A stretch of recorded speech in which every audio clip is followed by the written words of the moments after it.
Apocalipse 1:1. A revelação de Jesus Cristo, a qual lhe deu conceder para manifestar aos seus servos, e que brevemente deve acontecer, que foi declarada e enviada por meio do seu anjo ao servo João. Até o 3 para nós, por gentileza. O qual testificou da palavra de Deus e do testemunho de Jesus Cristo e de todas as coisas que viu. Bem-aventurado aquele que lê, bem-aventurados aquele que ouve as palavras dessa profecia. Bem-aventurados aquele que guardam as coisas nela que estão registradas, porque o tempo está próximo. Maravilha. Olha só, único livro na Bíblia que nós temos que fala especificamente revelação. Por que ele fala revelação de Jesus Cristo? Vamos entender um pouquinho? Não tem nenhum outro livro na Bíblia que comece dessa forma. Tem livro que fala de visões, né? Mas revelação é o único livro. E sabe por quê? Vamos ler o João capítulo 1, versículo 18. João, Evangelho de João, que é o mesmo autor do Apocalipse, capítulo de número 1, versículo 18. Nós vamos ver por que agora Jesus ordena que João escreve revelação de Jesus Cristo. João capítulo 1, verso 18. Isso.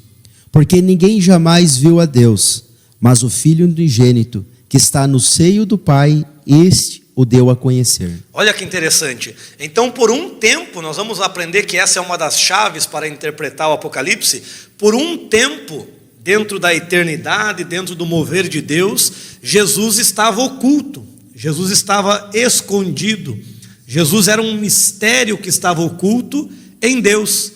Ele não se deu a conhecer nem a anjos, pega Colossenses 1, 25 e 26, nem aos anjos na era passada, nem aos homens, porque Cristo era um mistério.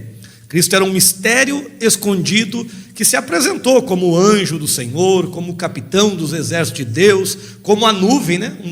Isso está até nos Talmud, que um dos títulos dos Messias é Hanani, que quer dizer a nuvem. Então a nuvem que guiava o povo no deserto, até os judeus entendem que era Jesus guiando o povo no deserto. Aquele ruído que aparecia no Éden, que Adão ouvia, os próprios judeus entendem que aquilo lá significa que é o Messias, ou seja, o Messias descia todos os dias falar com Adão. Outro termo muito encontrado no Antigo Testamento também é a palavra do Senhor. E essa palavra do Senhor, esse termo, segundo os Talmudes, não se refere a uma voz, não se refere a um som, se refere a uma pessoa, e essa pessoa, eles dizem, que é o Messias. Então todos esses textos que nós temos no Antigo Testamento mostrava Jesus, porém não claramente, porque Jesus era um mistério que estava escondido em Deus. Vamos ler o Colossenses 1, 25 e 26? Colossenses 1, 25 e 26. Até 27. E 27. Foi dela que eu me tornei ministro, segundo a administração que Deus me confiou para vosso benefício, a fim de cumprir a palavra de Deus, revelar o mistério que esteve escondido nas eras e nas gerações, mas que agora é revelado aos seus santos, para que os quais o Deus desejou fazer conhecido, isto é, a imensa riqueza da glória, desde o mistério entre os gentios, Cristo em vós, a esperança da glória. Que texto rico, né? Que texto lindo. Quando diz ali que ele estava oculto nas eras, isso daí está falando da eternidade. E quando ele fala das gerações, está falando da humanidade. Então, desde a eternidade, Cristo, ele foi escondido no seio do Pai, e é por isso que ele fala, ninguém viu ao Pai, a não ser o unigênito. E é por isso que nós vamos ver em Apocalipse que ele é a fiel testemunha, porque ele esteve no seio do Pai desde o princípio.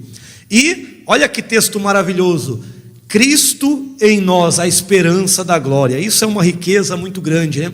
Agora Jesus fala para João em Apocalipse dizendo assim, não estou mais escondido, agora é revelação, agora todos têm que conhecer que por um tempo eu estava escondido, mas agora eu quero me revelar ao mundo.